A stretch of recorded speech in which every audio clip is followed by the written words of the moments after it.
Hey, what's going on, folks? Chances are, if you have a older vehicle, you're going to have to rehang your rear view mirror, and that's what I have to do today.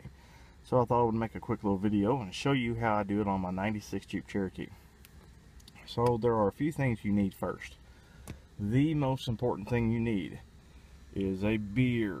Gotta have a beer, okay? Now the second most important thing is to go to your parts store and get you a little packet of the Permatex rear view mirror adhesive. Okay, this is like $5, not expensive at all. Comes with your adhesive, and it comes with your alcohol towel for prepping your surface or cleaning your windshield or whatever. Now, a few other things you need. You need a marker, and you need to get a dry erase marker or some type of crayon or something that's easily washable. Because what this is going to do is outline the old glue mark. That way you know where to put your mirror. But all I have is a permanent marker, so I got to make sure I clean my windshield very, very well after I put that on my window. You need to get some glass cleaner, which I've got this glass and dash. You need a screwdriver. Well, I do for my Cherokee because there's a little Phillips screwdriver. You need your mirror, of course. Your little button on the back of it. And a razor blade of some type. I didn't have any regular razor blades, so I had to get this X-Acto knife scalpel. Can't talk. And some type of sandpaper. Again, not having any sandpaper, I'm going to try to improvise and use this little scuffy pad part. So, with that said, first thing I want to do is I'm going to clean my windshield very well, and front and back, before I get to scraping. It's just the rear view mirror's off, and it's just easy to clean the window now. So, okay, I got the window cleaned really well on the inside and out. I did notice one thing. My window is scratched. Apparently somebody has been using a shitty windshield wiper and it scratched the outside of my windshield. So I got another video to make. Anyways, now that I got that done, you have to crack your beer and take a couple drinks. Oh yeah. Okay, next thing what you want to do is take your marker, go on the outside of the window and trace that outline of that glue spot. That way when you take your glue off or your adhesive, you know exactly where to put your button back when you have it prepped and ready to glue the button on the windshield. Now what I did is I didn't do a full line. I was kind of standing off to the side of the Jeep, and I just kind of put a few little dots on the outside edge of the glue line. That way it'd be a little bit less to take off, you know, a little bit easier to clean up the marker off the windshield. So next thing is you want to take your razor blade, which this is more like a little scalpel looking thing, and be very careful and clean off all that glue, and not to dig into your windshield because you can scratch it. So let me get that done and I'll show you. Okay, now we've got the window ready. We've got all the adhesive off and it's nice and clean. What I want to do is take my rearview mirror, and on Cherokees you have a screw here. You take a Phillips head screwdriver and you back that screw out a little bit, and your button will slide right out. And a lot of other vehicles, if your mirror's off, if you look on the end, you'll have a little slot down here where you can take a punch, or maybe like a nail, and slide on that hole, and you will feel a little spring in here. The spring puts tension on that little button and holds it in place. So you just push that spring back and then slide your button out.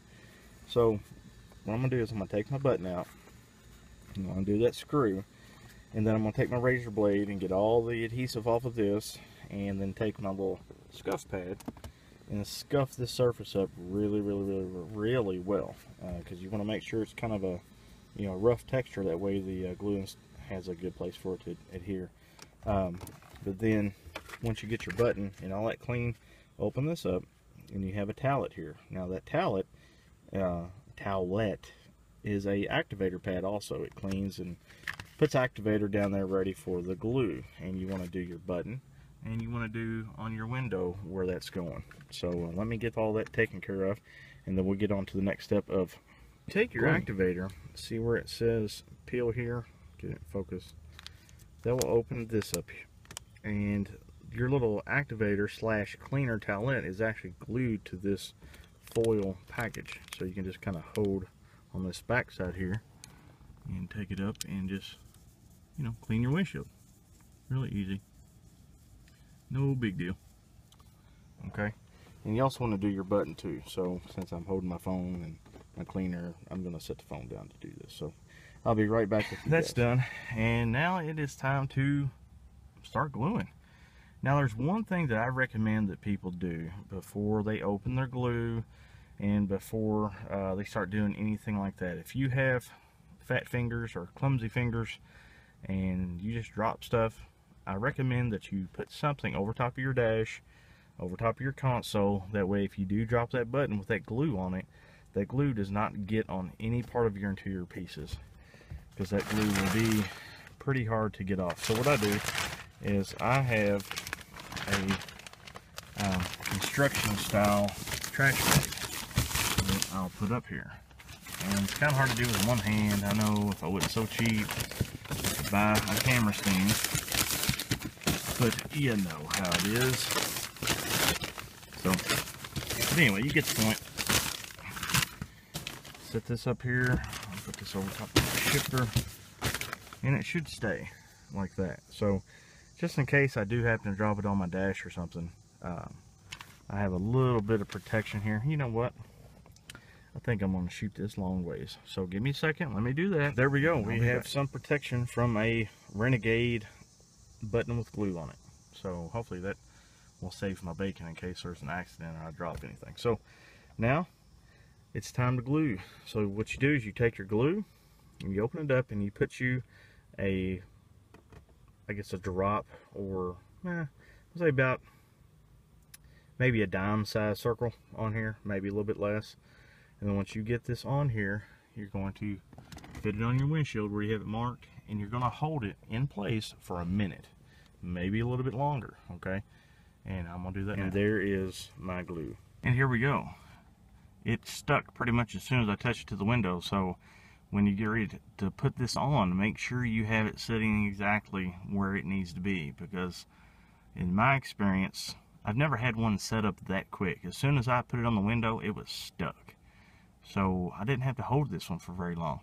So like I said, just make sure you have everything, you know, lined up and everything looking right, because I think this one got actually a little bit crooked, but it's okay. You know, hey, it is what it is.